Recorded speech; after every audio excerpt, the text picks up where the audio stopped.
सध्या राहुल गांधी यांची भारत जोडो न्याय यात्रा महाराष्ट्रात आहे, नंदुरबारमध्ये आहे आणि त्यानंतर 17 तारखेला मुंबईच्या शिवाजी पार्कवरती राहुल गांधींची एक जाहीर सभा पार पडेल आणि यात्रेचा समारोप होईल।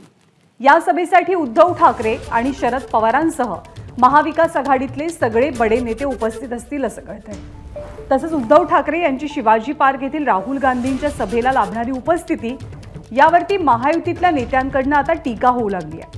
त्यामुळे आता या टीकेला ठाकरे सभेच्या माध्यमातून कसं उत्तर देतात आणि काय उत्तर देतात हे पाहावं लागेल। आपले प्रतिनिधी वेदांत नेब आपल्या सोबत आहेत। वेदांत, खरं तर शिवाजी पार्क आणि ठाकरे हे खूप वेगळं नातं आहे, जुनं नातं आहे। त्याच मैदानावरती राहुल गांधींच्या सभेला उद्धव ठाकरे उपस्थित राहतील।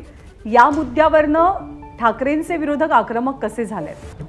ज्ञानदा, ज्या प्रकारे राहुल गांधी यांच्या या यात्रेचा पूर्ण शेड्यूल आलेला आहे, त्यामध्ये 16 तारखेला राहुल गांधी यांची ही जी भारत जोडो यात्रा आहे ती मुंबईमध्ये पोहोचेल। त्यानंतर चैत्यभूमीला तिथे समारोप होईल आणि सांगता जी होणार आहे ती याच शिवाजी पार्क मैदानाच्या सभेने होणार आहे। खरं तर सांगता जरी या यात्रेची होणार असली तरी खऱ्या अर्थानं महाविकास आघाडीचा जो प्रचाराचा नारळ फुटणार आहे तो याच शिवाजी पार्कवर फुटणार आहे।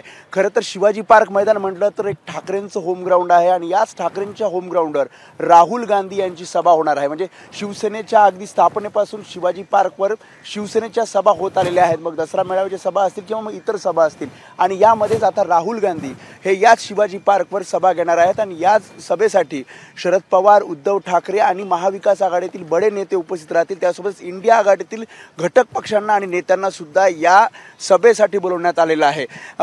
साधारणपणे आपण जर बघितलं तर राहुल गांधी 2018 आणि 2021 या वर्षी सुद्धा या शिवाजी पार्कवर सभा घेण्यासाठी काँग्रेसने तयारी केली होती, मात्र या ना त्या कारणामुळे ही सभा होऊ शकली नाही। मात्र आता जेव्हा ही सभा होती सर्व परवानग्या मिळालेल्या आहेत, त्यामुळे आता राहुल गांधींची जेव्हा ही सभा होणार आहे त्यामध्ये उद्धव ठाकरे, शरद पवार जेव्हा उपस्थित राहतील तेव्हा आपण बघतोय की महायुतीतील जे नेते आहेत ते यावर आता टीका करताना पाहायला मिळेल। त्यांचं असं म्हणणं आहे की ज्या शिवाजी पार्कवर बाळासाहेब ठाकरेंनी काँग्रेसला कडाडून विरोध केला त्या शिवाजी पार्कवर आता राहुल गांधींच्या सभेसाठी उद्धव ठाकरे उपस्थित राहणार आहेत आणि त्यावरच ही टीका केली जाते। मात्र ज्या प्रकारे आपण बघतोय राजकारणामध्ये चित्र पूर्णपणे पलटलेलं आहे आणि भाजप विरोधी प्रचार करण्यासाठी आणि खऱ्या अर्थानं निवडणुकीच्या पार्श्वभूमीवर रणशिंग फुंकण्यासाठी ही सभा महत्त्वाची असणार आहे आणि त्यासाठीच उद्धव ठाकरे हे राहुल गांधींच्या शिवाजी पार्कवरच्या सभेला उपस्थित राहणार आहेत। जे म्हटलं जातंय की या सभेमध्ये सर्व महत्त्वाच्या नेत्यांची भाषणं होणार आहेत आणि या भाषणातून एक प्रकारे संदेश निवडणुकीच्या पार्श्वभूमीवर महाविकास आघाडी आणि इंडिया आघाडी ही देईल। त्यामुळे या सभेच्या तयारीसाठी सर्व महाविकास आघाडी नेते, फक्त काँग्रेसचे नाही तर महाविकास आघाडीतील नेते हे तयारी करतायत। ही सभा मोठ्या प्रमाणावर एक ऐतिहासिक सभा व्हावी त्या दृष्टिकोनातून आढावा सुद्धा महाविकास आघाडीतील नेत्यांकडून घेतला जातोय आणि त्यामुळेच या सभेला एक वेगळं महत्त्व प्राप्त झालेलं आहे आणि या सभेहूनच महायुतीचे नेते हे टीका सुद्धा करताना पाहायला मिळत आहेत। ज्ञानदा, धन्यवाद वेदांत या सगळ्या अपडेट्स बद्दल।